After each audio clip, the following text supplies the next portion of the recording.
আসসালামু আলাইকুম রহমতুল্লাহ। লোক হোমের পক্ষ থেকে সবাইকে জানাই স্বাগত। আজ তোমাদের কাছে নিয়ে আসি নবম দশম শ্রেণী সাধারণ বইয়ে অধ্যায় 17 পরিসংখ্যা। এই পরিসংখ্যা সাধারণত আমি তিনটি পার্টে আলোচনা করবো। প্রথম পার্টে আলোচনা করবো বেসিক। এই বেসিক এমনভাবে আলোচনা করবো এই পরিসংখ্যানের সমস্ত যাহা কিছু থাকুক না কেন সম্পূর্ণ এই বেসিক আলোচনা করবো।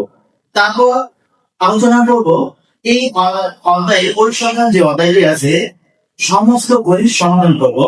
তারপর একটি তৃতীয় পার্টে আলোচনা করবো একটি সৃজনশীল দিয়ে যেন তুমি সমস্ত সৃজনশীল অ্যান্সার করতে পারো। সেই সৃজনশীলতে আমি নতুন আঙ্কে সাজানো হয়েছে। তো প্রথম বেসিক ক্লাসটি আমি আলোচনা করবো।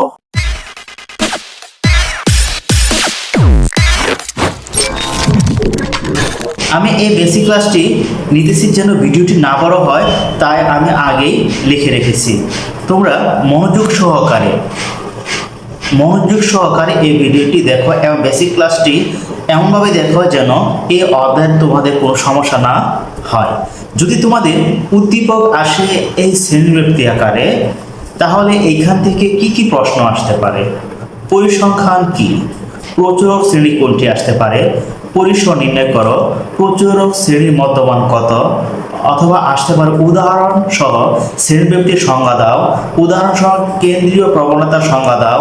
কেন্দ্রীয় প্রবণতার পরিমাপ কয়টি? এই ধরনের প্রশ্ন আসতে পারে। আরো আসতে পারে ক্রমোচিত গণসংখ্যা সারণী তৈরি করো, গড় নির্ণয় করো, মধ্যক নির্ণয় করো, প্রচুরক নির্ণয় করো ও সংক্ষিপ্ত পদ্ধতিতে গড় নির্ণয় করো। সারণীতে পদার্থ উপাত্তের অজীব রেখা, বহুভুজ ও আয়তলেখ অঙ্কন করো।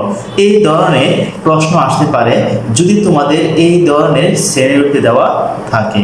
তোমাদের আরেকটি সারণী আকারের প্রশ্ন আসতে উদ্দীপক থাকে, তোমাদের এই ধরনের সারণী আসতে পারে। যদি এই ধরনের উদ্দীপক আসে তাহলে তুমি কি লিখবে? এখানে কি কি প্রশ্ন আসতে পারে? পরিসর নির্ণয় করো, শ্রেণীর ব্যক্তি 5 ধরে গণসংখ্যা নিবেশন সারণী তৈরি করো। এই ধরনের আসতে পারে। এখানে আমি 5 দিয়েছি, তোমাদের 10 বলতে পারে। আর গড় নির্ণয় করো, মধ্যক নির্ণয় করো, সংক্ষিপ্ত পদ্ধতিতে গড় নির্ণয় করো, সারণী হতে বিবরণ সহ অজীব রেখা, বহুভুজ, আয়তলেখ অঙ্কন করো। এই ধরনের তোমাদের উদ্দীপক এবং প্রশ্ন আসতে পারে। চলো একে একে আমরা সম্পূর্ণ ক্লাসটি বেসিক ক্লাসটি দেখে নেই।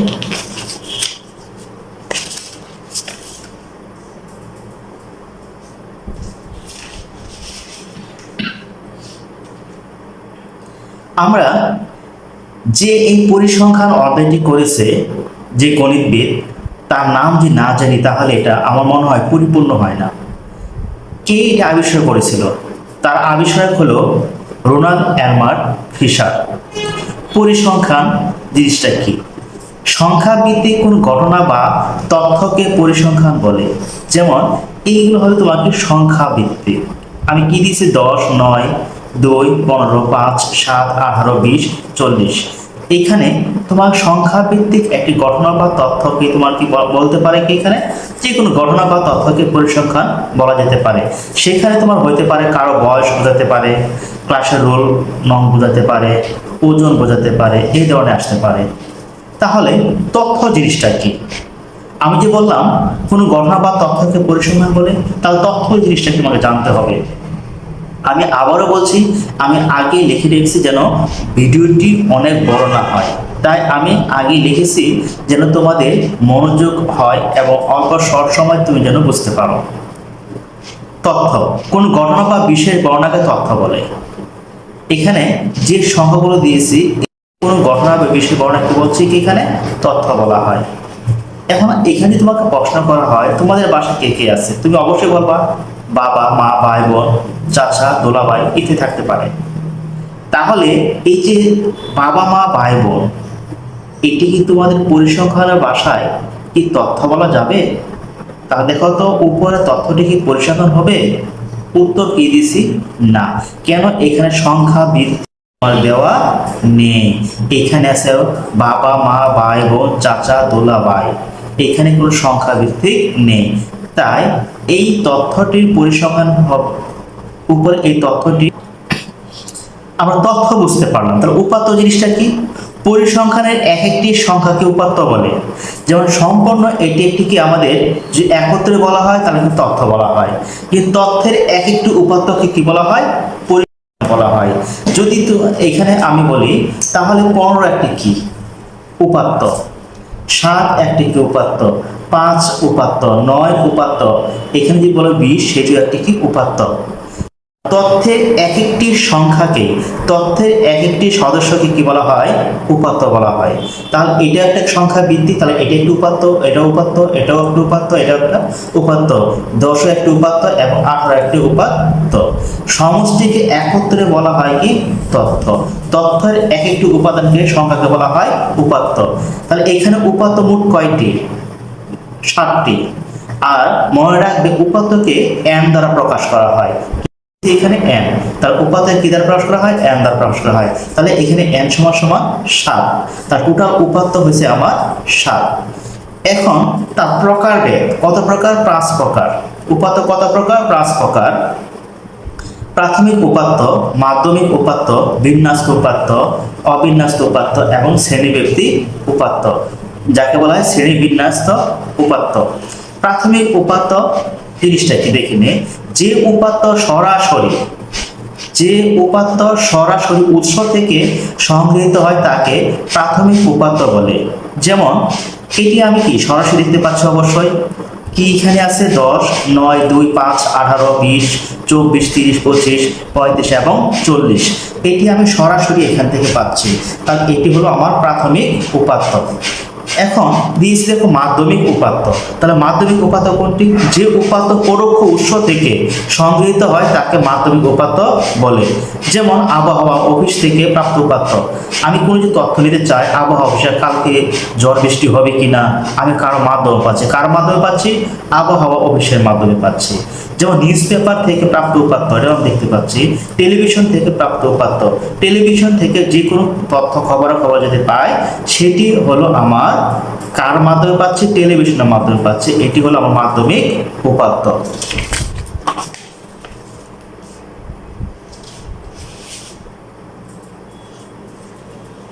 এখন বিন্যস্ত উপাত্ত। বিন্যস্ত উপাত্ত তাহলে জিনিসটা কি? যে উপাত্ত মানের ঊর্ধ্বক্রমে বা অধক্রমে সাজানো থাকে তাকে বিন্যস্ত উপাত্ত বলে।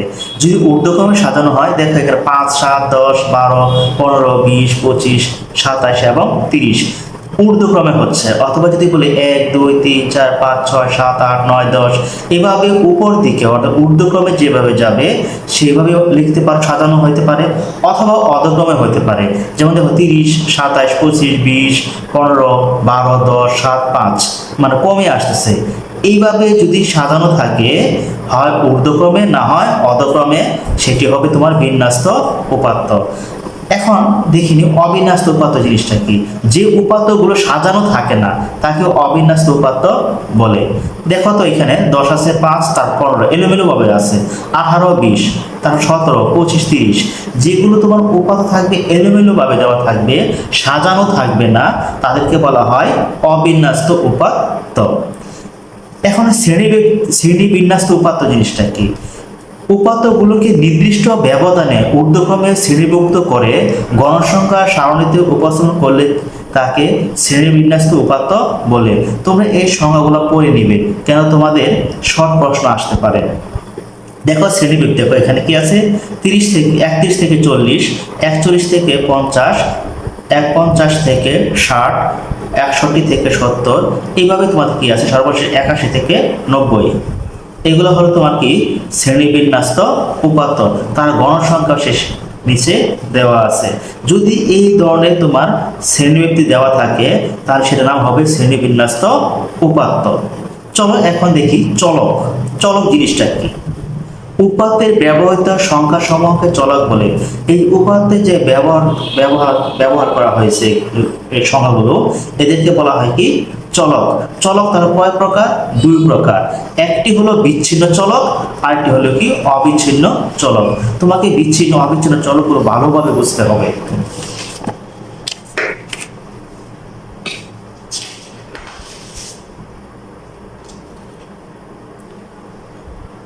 বিচ্ছিন্ন চলক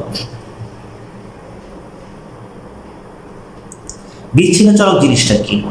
যে সকল চলকের মান শুধু পূর্ণ সংখ্যা হয় তাকে বিচ্ছিন্ন চলক বলে। যেমন তো হতে পারে জনসংখ্যামূলক, উপাত্তের চলক, এগুলোকে বলা হয় বিচ্ছিন্ন চলক। পরবর্তী আমি আরেকটু বিস্তারিত চলকটা আলোচনা করব। এখন শুধু সংখ্যাটা দেখে নাও আর উদাহরণ দেখে নাও। অবিচ্ছিন্ন চলক, যে সকল চলকের মান যে কোনো বাস্তব সংখ্যা হয় তাদেরকে অবিচ্ছিন্ন চলক বলে। যেমন বয়স, উচ্চতা, ওজন, সংশ্লিষ্ট এইগুলো উপাত্ত যেগুলো হবে সেগুলো হবে কি অবিচ্ছিন্ন চলক। বিচ্ছিন্ন শ্রেণীর ব্যবধান কেমন করে বুঝবো? দেখো তো, কোনো শ্রেণীর ঊর্ধ্বসীমার পরবর্তী সংখ্যা যদি পরবর্তী শ্রেণীর নিম্নসীমা হয় এবং এইভাবে ক্রমান্বয়ে শ্রেণীসীমা তৈরি করা হয় তবে তাকে বিচ্ছিন্ন শ্রেণীসীমা বা শ্রেণী ব্যবধান বলে। যেমন দেখো তো, এখানে 15 থেকে 20, আবার দেখো সাজানো আছে এখানে 20-এর পরে কি 21, 21 থেকে 26, তারপর 27 থেকে 32, এইগুলো হল তোমার কি বিচ্ছিন্ন শ্রেণী ব্যবধান। এখন যদি আরো আসতে এগুলো যদি থাকতো তোমার, যেমন তুমি দেখো 30 থেকে 39, 40 থেকে 49, 50 থেকে 59, 60 থেকে তোমার 69, এই যে এগুলো হলো তোমার কি বিচ্ছিন্ন চলক। এখন অবিচ্ছিন্ন চলক জিনিসটি কি এটি আমরা দেখে নিই। অবিচ্ছিন্ন শ্রেণী ব্যবধান, যদি কোনো শ্রেণীর ঊর্ধ্বসীমা পরবর্তী শ্রেণীর নিম্নসীমা হয় তো এবং ওই শ্রেণীর ঊর্ধ্বসীমা তার পরবর্তী শ্রেণীর নিম্নসীমা হয়, এইভাবে ক্রমান্বয়ে চলতে থাকে, তবে সেই অবিচ্ছিন্ন চলক সমূহকে নিয়ে গঠিত শ্রেণীসীমাকে অবিচ্ছিন্ন শ্রেণীসীমা বা শ্রেণী ব্যবধান বলে। যেমন অবিচ্ছিন্ন, এখানে দেখো 14.5 এটা অবিচ্ছিন্ন থেকে 20.5, দেখো 20.5 থেকে এখানে দেখো 20.5, এখানেও হলো তোমার 20.5, তার এটা অবিচ্ছিন্ন শ্রেণী ব্যবধান। তাহলে 20.5 থেকে 26.5, আর 26.5 থেকে 32.5 ইত্যাদি এইভাবেই চলতে থাকে। তোর পয়েন্ট আছে দেখো প্রতিটাই, এগুলো হবে কি অবিচ্ছিন্ন শ্রেণী ব্যবধান। যদি পয়েন্ট না থাকে দেখো তাহলে আরেক কিভাবে অবিচ্ছিন্ন হবে। 10 থেকে দেখো 20, আবার এই 20 দেখো তোমার এখানে আছে 20 থেকে 30, দেখো এখানে 30 আছে, এই 30 আবার এই জায়গায় আছে, আবার 30 থেকে 40 আছে, আবার এখানে 40, আবার এই পাশেও 40। দেখো এইরকম ভাবে যদি ব্যবধান থাকে তাহলে সেটি হবে তোমার কি অবিচ্ছিন্ন শ্রেণী ব্যবধান।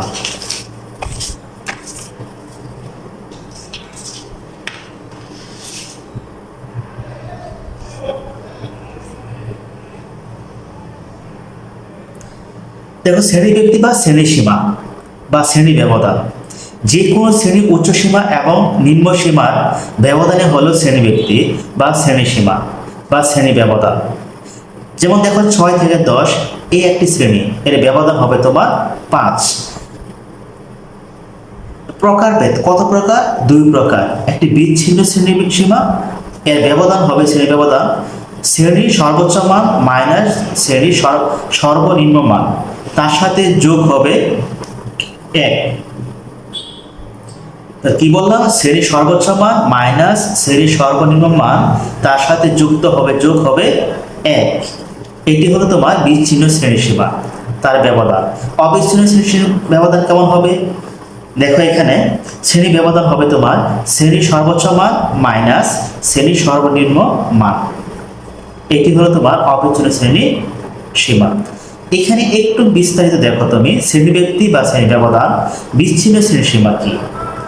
এখানে 11 থেকে 20, আর এখানে 20 আছে, আবার দেখো এখানে 1 বেশি 21 থেকে 30, এখানে 30, আবার এখানে 1 বেশি, তাহলে 31 থেকে 40, আবার এখানে 41 থেকে 50। এটা দেখো 10 থেকে 20, এটা অবিচ্ছিন্ন শ্রেণীসীমা 10 থেকে 20, আবার এই 20 দেখো আবার এখানে 20 ছিল, এই 20 আবার এখানে আছে, তাই 20 থেকে 30, আবার এই 30 দেখো এখানে আছে 30 থেকে 40, আবার এই 40 আবার এই জায়গায় আছে 40 থেকে 50। এরকম ভাবে যদি হয় তাহলে সেটি হবে তোমার অবিচ্ছিন্ন শ্রেণীসীমা। এখন তোমাকে কিছুক্ষণ আগে বলা হয়েছিল বিচ্ছিন্ন শ্রেণীর সীমা তার ব্যবধানটা কিভাবে বুঝবো আমরা। দেখো তো এখানে 11 থেকে 20, আবার এই 20 এখানে নেই, এখানে আছে কি 21, তাহলে এটার হবে দেখো, তাহলে সর্বোচ্চ মান এবং সর্বনিম্ন মান, তাহলে 20 থেকে যদি 11 বাদ দাও কত আসবে তোমার 9, 9 প্লাস 1 কি সর্বোচ্চ মাইনাস সর্বনিম্ন, তার সাথে যোগ করতে হবে কত 1, তাহলে এখানে তোমার ব্যবধান হলো কত 10। ঠিক তদ্রূপ তুমি দেখো এখানেও তোমার ব্যবধান দেখো কত 9 যোগ 1, এখানেও তোমার ব্যবধান হলো 10। বিচ্ছিন্ন শ্রেণীর সীমা, যখন বিচ্ছিন্ন শ্রেণীর সীমা থাকবে, যদি এইভাবে তোমার সমস্যা হয় তাহলে নিম্ন শ্রেণীর সহ তুমি গুনতে হবে। তাহলে 11, 12, 13, 14, 15, 16, 17, 18, 19, 20 কত ব্যবধান 10 ব্যবধান। আর না হয় তুমি এইভাবে দেখবে শ্রেণী ব্যবধান বিচ্ছিন্ন শ্রেণী সীমার সর্বোচ্চ মান মাইনাস সর্বনিম্ন মান যোগ 1, তার সর্বোচ্চ 20, 20 থেকে 11 বাদ দিলে হবে তোমার 9, তার সাথে যোগ 1 এসে হলো তোমার 10। আবার 30 থেকে যদি 21 বাদ দাও হবে 9, 9 আর দেখো সত্যি কি বলছে 1 হবে তোমার 10। ঠিক তদ্রূপ এটিও হবে তোমার 9 যোগ 1 10, এটি হবে তোমার 9 যোগ 1 আর হলো 10। এখন যদি অবিচ্ছিন্ন শ্রেণীর সীমা, এখানে কি দিচ্ছে অবিচ্ছিন্ন শ্রেণীর সীমা, শুধু শ্রেণীর সর্বোচ্চ মান আর মাইনাস শ্রেণীর সর্বনিম্ন মান যদি এটি থাকে তাহলে তুমি কিভাবে করবে, তাহলে সর্বোচ্চ মাইনাস সর্বনিম্ন, তাহলে 20 মাইনাস 10 কত আসবে তোমার 10ই আসবে ব্যবধান। এখানে দেখো 30 মাইনাস 10 ব্যবধান দেখো কত আসবে তোমার 10, এখানে হবে তোমার 40 মাইনাস 30 ব্যবধান হলো তোমার 10, এখানে হবে তোমার 50 মাইনাস 40 ব্যবধান আসবে তোমার 10। দেখো বিচ্ছিন্ন শ্রেণীর সীমা হলো তোমাকে সর্বোচ্চ মাইনাস সর্বনিম্ন তার সাথে 1 যোগ করতে হবে, আর অবিচ্ছিন্ন 1 যোগ করতে হবে না, সর্বোচ্চ মাইনাস সর্বনিম্ন যোগ করলে যে ব্যবধানটা হবে সেটা হলো শ্রেণী ব্যবধান। প্রিয় শিক্ষার্থীরা, অনেকে এই শ্রেণী ব্যবধান ধরতে ভুল হয়, এই ভুল হওয়ার কারণে তার 10 মার্ক শেষ।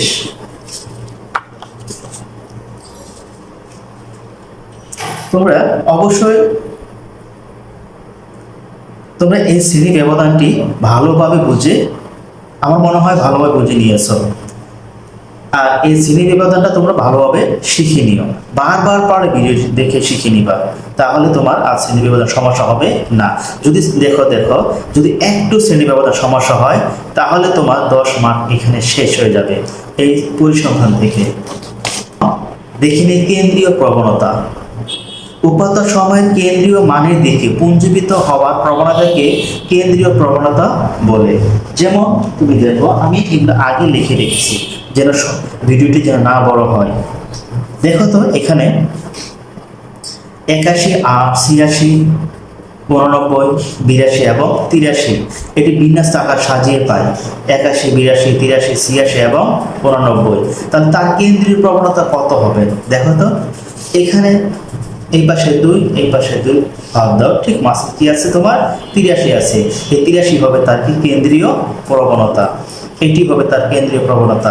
তা কেন্দ্রীয় প্রবণতা পরিমাপ কয়টি? 3টি, একটি হলো গড়, তারপর মধ্যক এবং প্রচুরক। দেখো বিশেষ দর্শক দিয়েছি কি কেন্দ্রীয় মান পরিসংখ্যানের প্রতিনিধিত্বকারীর একটি সংখ্যা। এখন দেখে নিই মধ্যক জিনিসটা কি। মধ্যক বলতে কি বোঝো? কোনো পরিসংখ্যানের উপাত্তগুলো মানের ক্রমানুসারে সাজালে যে সকল মান উপাত্তকে সমান 2 ভাগে ভাগ করে তাকে মধ্যক বলে। মধ্যক বের করার পদ্ধতি 3 ধরনের। কয় ধরনের বললাম? মধ্যক বের করার পদ্ধতি হলো তোমার 3 ধরনের। 3 ধরনের পদ্ধতিগুলো কি কি দেখো।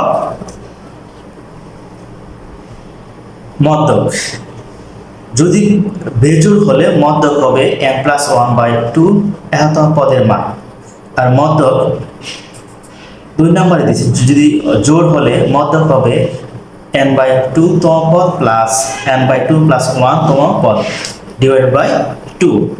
যদি শ্রেণীবিন্যাস্ত মধ্যক হয়, যদি শ্রেণীবিন্যাস্ত থাকে তাহলে তার মধ্যক হবে L plus m by two minus FC into H F M. এই মধ্যকের বিস্তারিত আলোচনা যখন আমরা মূল অঙ্কে যাব তখন সেখানে আমরা শিখতে পারবো। শুধু এখানে হালকাভাবে দেখে নাও।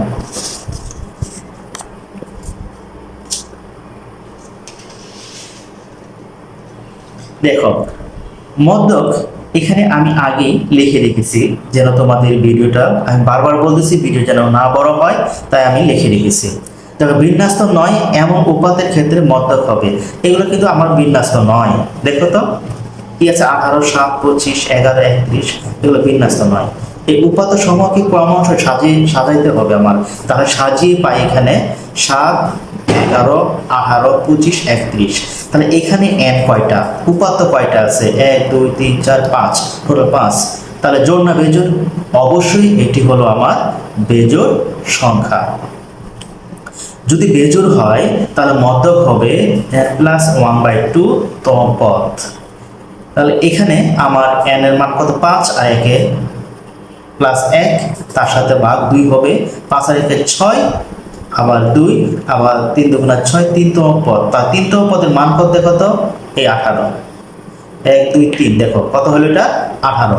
এই যে 18তম যে আছে এটি হলো তোমার মধ্যক। তাহলে অতএব মধ্যক হলো তোমার 18।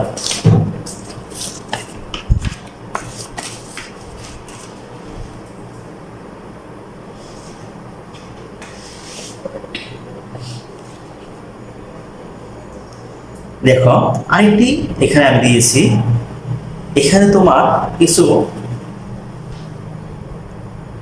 সংখ্যা দিয়েছি। দেখো 18, 7, 25, 11, 35 এবং 29। এই উপাত্ত সমূহকে ক্রমানুসারে সাজিয়ে পাই। আমি সাজানো হয়েছে 7, তারপর 11, 18, 25, 35 এবং 29।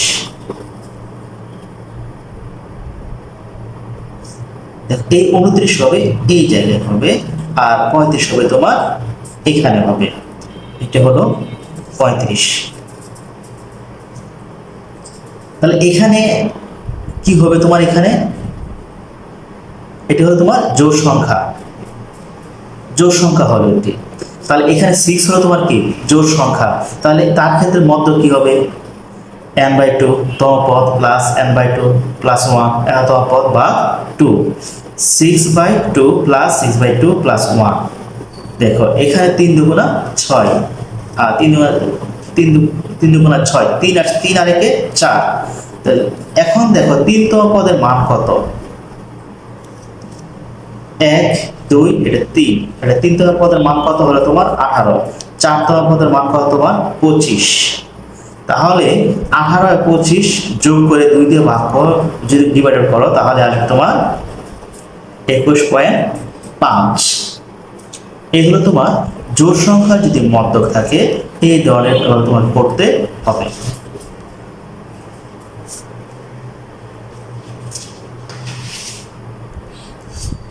এখন শ্রেণীবিন্যাস্ত উপাত্তের ক্ষেত্রে মধ্যক হলে আমরা কি করব? দেখো এটা একটি শ্রেণী ব্যক্তি। এইবার এখানে যদি এখানে মধ্যক বাইর করতে চাই তাহলে আমরা কি করব সেটা দেখে নাও।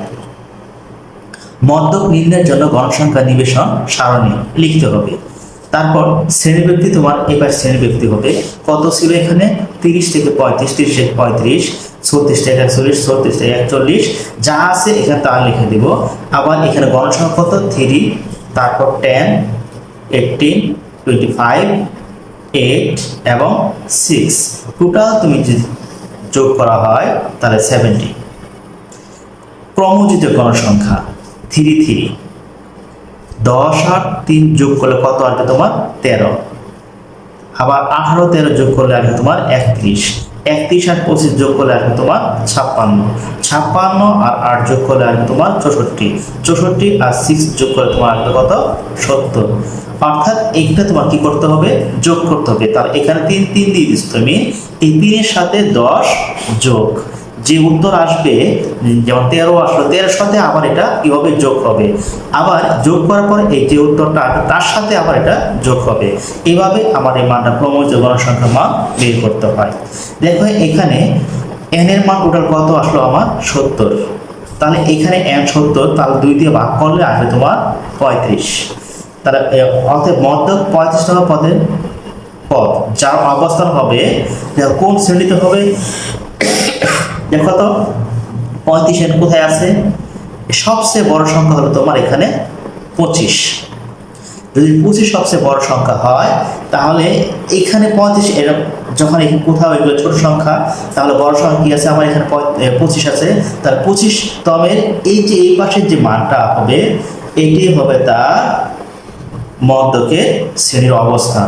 তাহলে এখানে কত শ্রেণীতে আসছে, 48 মাইনাস 53 এত শ্রেণীতে কার অবস্থান, মধ্যকের অবস্থান। তাহলে অতএব মধ্যক শ্রেণী হবে তোমার 48 মাইনাস 53। এখন এখানে যদি হয় প্রথম শ্রেণী থেকে একটি শ্রেণীতে এক একটা মান নেব, যদি আরেকটু বোঝার সুবিধার্থে আমি তোমাদের দিচ্ছি মধ্যকটা কিভাবে বাইর করবে। যেমন LMC F4 LMC F4 L মানে কি, একটা প্রথম শ্রেণীতে একটা মান নিতে হবে L, এ যাবে এর সাথে সম্পর্ক, এ হবে এর সাথে সম্পর্ক।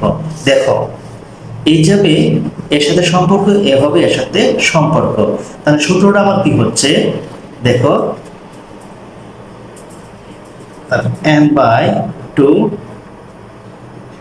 FC দেখো গুণন S F M, তাহলে L plus m/2 minus FC S FM। তাহলে FM এখানে পাচ্ছি আমি FM আর এখানে পাচ্ছি আমি FC ইউ মানে আপ। এক একটা ঘর থেকে এক একটি মান নেব। দেখো একটি শ্রেণী থেকে একটা মান নেব, তাই এর মান কত আসছে 48, এসে 48। এখন F মানে কি ফন মানে কি সামনে যেতে বলছে, তাই সামনে যাও। তাহলে এই যে সামনে যাব তাহলে LM, তাহলে এইখানে হবে FM এর মান, তাহলে মধ্যকের যে মানটা হবে এটা হবে তোমার কি FM। তাহলে ফ্রন্ট F তে ফ্রন্ট, আবার সামনে যেতে বলছে, আবার সামনে যাব। আপ ইউ মানে কি আপ মানে উপরে করতে বলছে, তাহলে উপরে কি আছে আমার এখানে 31। তাহলে FC এর ফ্রিকোয়েন্সি মানে পূর্বের সংখ্যা, তাহলে FC হবে তোমার কি 31। যদি সমস্যা হয় আমি FM এর মানটা যে বাহির করব তার পূর্বের সমষ্টির যোগফলে হবে তোমার FC এর মান। দেখো যদি এখানে একটু দেখো পূর্বে কেমন করে হয়, দেখো 3 যোগ 10 যোগ 18, দেখো তাহলে কত পাচ্ছি আমি 31। আবার দেখো কত পাচ্ছি আমি এখানে 31। তাহলে এই যে FC এর পূর্বের সমষ্টির যোগফলটাই হবে তোমার FC এর মান। আর এখানে ব্যবধান কত ছিল, দেখো এখানে 35, আবার এখানে কত চলে আসছে 36, আবার এখানে 41, এখানে কত আসছে 42। তাহলে এখানে ব্যবধান হচ্ছে তোমার 6। দেখো 30 সহ বলতে হবে, এটা 30 31 32 33 34 35 কত হলো তোমার 6। অথবা দেখো তো এটা কি হিসাবে আছে, বিচ্ছিন্ন অবিচ্ছিন্ন, অবশ্যই এটা বিচ্ছিন্ন সাজানো অবস্থায় আছে। তাই বিচ্ছিন্ন নিয়ম কি ছিল, সর্বোচ্চ মাইনাস, দেখো এখানে 35 মাইনাস কত 30, তার সাথে যোগ 1, কত আসলো আমার 6 আসলো। দেখো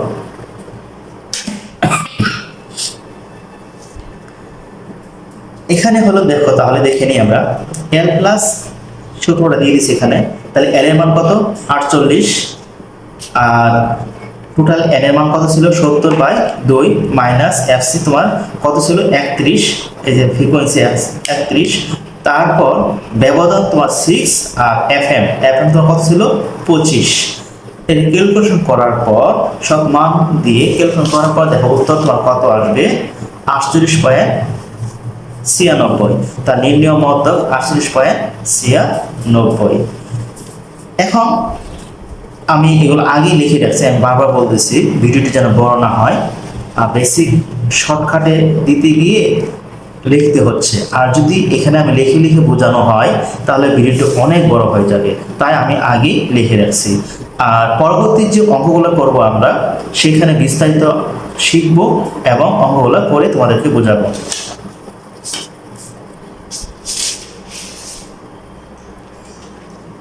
এখন দেখে নিই প্রচুরক। প্রচুরক জিনিসটা কি?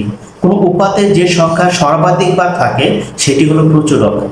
দেখো এখানে আমি কি দিছি, 9, 2, 5, 2, 7, 2, 3, 15, 3 এবং 2। এখানে দেখো 9 আছে তোমার কয়বার? একবার। 2 কয়বার আছে? 1, 2, 3, 4 বার। অর্থাৎ তোমার এখানে 2 আসে সবচেয়ে বেশি। যে সংখ্যাটা তোমার সবচেয়ে বেশি থাকবে সেটি হবে তোমার প্রচুরক। তার এখানে প্রচুরক হলো তোমার কত? 2।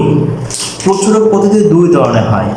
একটি শ্রেণীব্যক্তি নয় এমন উপাত্তের প্রচুরক, যেখানে কোনো শ্রেণী ব্যবধান থাকবে না, এর একটি প্রচুরক হবে। আর শ্রেণীবিন্যস্ত উপাত্তের প্রচুরক, শ্রেণীবিন্যস্ত উপাত্তের প্রচুরক কেমন করে হবে সেটাও আমরা দেখব। আর শ্রেণীবিন্যস্ত নয় এমন উপাত্তের প্রচুরক কোনটি হবে সেটাও আমরা দেখে নেব। এখন দেখো শ্রেণীবিন্যস্ত নয় এমন উপাত্তের প্রচুরক কোনটি হবে? দেখো এখানে 5, 10, 3, 5, 4, 10, 5, 15, 2, 5, 3, 6 এবং 5। দেখো এখানে সবচেয়ে বেশি কি আছে? 5 কয়বার আছে? বেশি আছে। 1, 2, 3, 4, 5 বার 5 আছে। আর অন্যান্য সংখ্যা দেখো কয়বার আছে? 10 আছে একবার, 2 বার। 3 আছে এখানে একবার, আর এখানে একবার, 2 বার। 4 আছে দেখো এখানে কয়বার দেখা যাচ্ছে? একবার। তার মানে সবচেয়ে বেশি কি আছে তোমার? 5। তাই এখানে প্রচুরক হবে তোমার 5। এটি শ্রেণীবিন্যাস তোমার 9।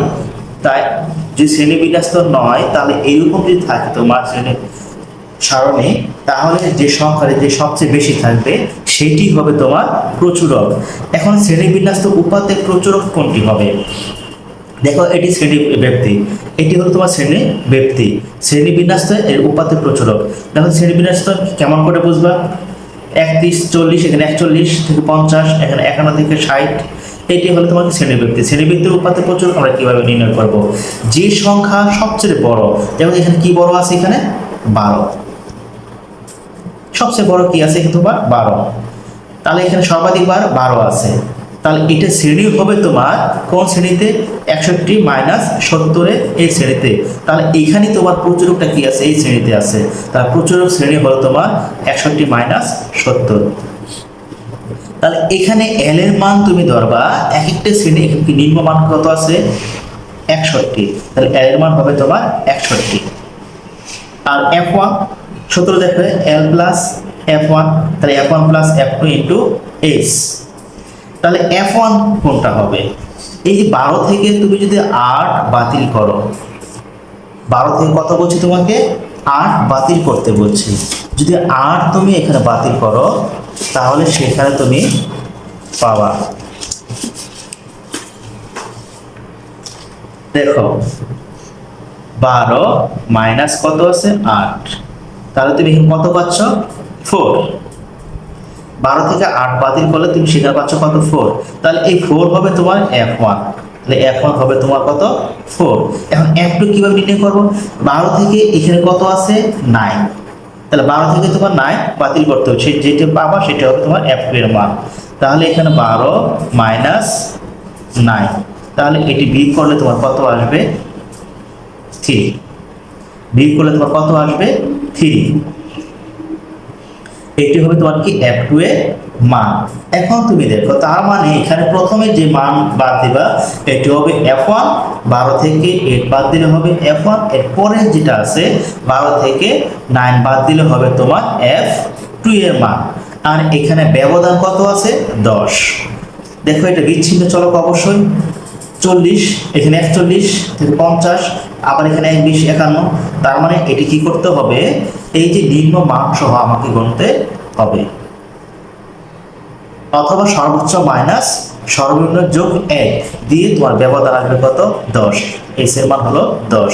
তাহলে সূত্র দেওয়ার পর মানগুলা বসাই দিলাম। বসানোর পর তোমার যে উত্তরটা আসবে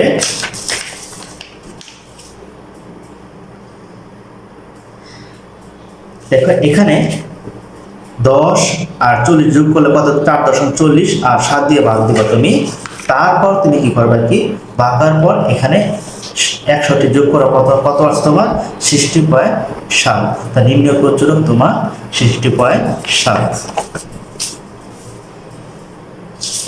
এখন চলো আমরা এক নজরে কিছু সূত্র, প্রয়োজনীয় সূত্রগুলো দেখে নেই। পরিসর কিভাবে নির্ণয় করব? সর্বোচ্চ সংখ্যা মাইনাস সর্বনিম্ন সংখ্যা প্লাস 1। এখন শ্রেণীর সংখ্যা নির্ণয়, পরিসর ডিভাইড বাই শ্রেণীর ব্যবধান। শ্রেণীর মধ্যমান, শ্রেণীর উচ্চ সীমা প্লাস শ্রেণীর নিম্ন সীমা বা 2।